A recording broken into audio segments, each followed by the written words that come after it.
আজিৰে পৰা আমাৰ ৰাজ্যত অমৃত বৃক্ষ আন্দোলন আৰম্ভ হৈছে।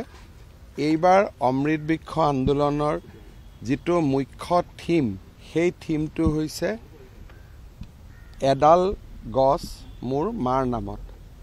অৰ্থাৎ আমাৰ সকলোৱে জানো আমি জননী জন্মভূমি স্বৰ্গাদপি গৰীয়সী।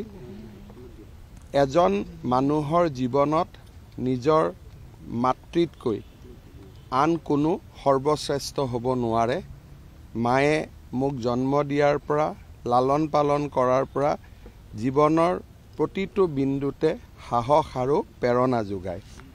প্ৰধানমন্ত্ৰী নৰেন্দ্ৰ মোদী ডাঙৰীয়াই আহ্বান জনাইছে যে এডাল গছ পুলি মোৰ মাৰ নামত মই ৰোপণ কৰিম, যাতে সেই গছপুলিডালক মায়ে যেনেকৈ মোক লালন পালন কৰি ডাঙৰ দীঘল কৰিছে, ময়ো যাতে মোৰ মাৰ বেদনা আৰু উৎসাহ, সন্তান জন্ম দিয়াৰ বেদনা আৰু সন্তান জন্ম দিয়াৰ উৎসাহ আৰু সন্তান ডাঙৰ কৰাৰ অভিজ্ঞতা, এই গোটেইবিলাকক সমাহিত কৰি ময়ো যাতে গছপুলিডালক মাতৃৰ মৰমেৰে ডাঙৰ দীঘল কৰিব পাৰোঁ আৰু মোৰ মাৰ প্ৰতিও মই যাতে অকণমান যথোচিত মৰম আৰু সন্মান আগবঢ়াব পাৰোঁ। আমাৰ ৰাজ্যত 15 আগষ্টলৈকে আমি 3 কোটি গছপুলি ৰোপণ কৰিম।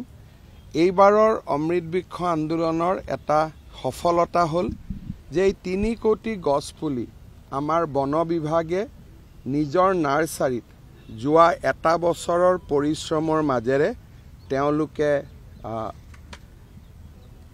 আমাৰ নাৰ্চাৰীতে প্ৰস্তুত কৰিবলৈ সক্ষম হৈছিলে।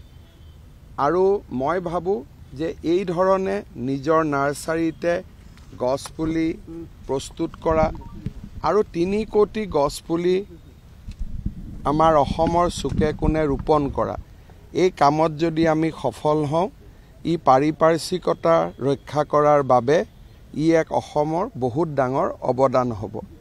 প্ৰতিটো গছপুলি ৰোৱাৰ যিটো ব্যৱস্থা, তাক আমি ফটো তুলিম আৰু আমি পৰ্টেলত আপলোড কৰিম, যাতে আমি পিছত এটা হিচাপ কৰিব পাৰোঁ যে একজেক্টলি 3 কোটি গছপুলি ৰোৱা হ'ল নে নাই। আজিৰ পৰা 15 দিন এই কাৰ্যসূচী চলিব। সময় সাপেক্ষে আৰু 5 দিন যদি কোনোবা জিলাত প্ৰয়োজন হয় আৰু 5 দিন তেওঁলোকে ল'ব পাৰিব, অৰ্থাৎ 20 আগষ্টলৈ। মই পুনৰবাৰ বন বিভাগ আৰু আমাৰ সমগ্ৰ চৰকাৰখনৰ বিষয়া কৰ্মচাৰী জনসাধাৰণক ধন্যবাদ জনাইছোঁ যে অসমৰ দৰে ৰাজ্য এখনত এনে বৃহৎ সংকল্প গ্ৰহণ কৰাৰ বাবে। সংকল্প যেতিয়া মনত সদাচাৰ থাকে, মনত শুদ্ধ আকাংক্ষা থাকে, শুদ্ধ ইচ্ছা থাকে, সংকল্প সদায় সিদ্ধিত পৰিণত হয়। এই সংকল্পও যাতে সিদ্ধিত পৰিণত হয়, তাৰ বাবে মই পৰম পিতাৰ ওচৰত প্ৰাৰ্থনা কৰিছোঁ আৰু সকলোকে অমৃত বৃক্ষ আন্দোলনৰ আজিৰ এই শুভ আৰম্ভণিৰ দিনটোত মই অভিনন্দন আৰু শুভকামনা যাচিছোঁ।